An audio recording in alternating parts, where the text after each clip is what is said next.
Temo un pochino un altro mini lockdown.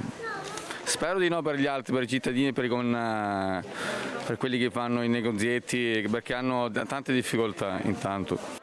La chiusura, non totale, ma qualche lockdown a macchia di leopardo, almeno nel Veneto, sentendo Zaia. Però E del governo? lo sa. E del Il governo? governo che si dimettano tutti.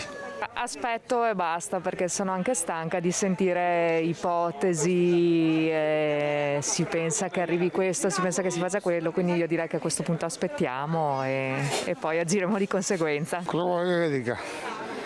Ormai qua aspettiamo solo chiusure, ma d'altronde questa malattia cosa può portare? Bisogna prendere quel che viene e pazienza. Mi aspetto più di sicurezza, che vengano mantenute meglio le distanze e sicuramente si parla di chiudere prima i locali, insomma i bar, e si aspetta sicuramente meno casi giornalieri, perché come abbiamo visto... Ma tu sei d'accordo con questo? Sei un giovane, quindi...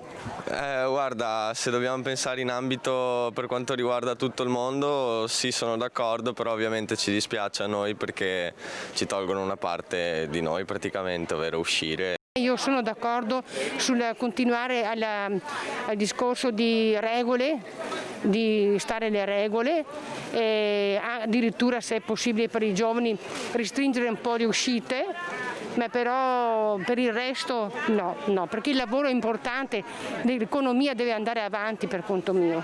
Un nuovo lockdown sicuro, perché la gente non ascolta, non capisce e poi si vedrà, nella speranza che si metta una mano nella coscienza. Ecco, ma per voi per esempio cosa significa? E per noi non lavorare, perché se ci chiude anche il mercato non lavoriamo.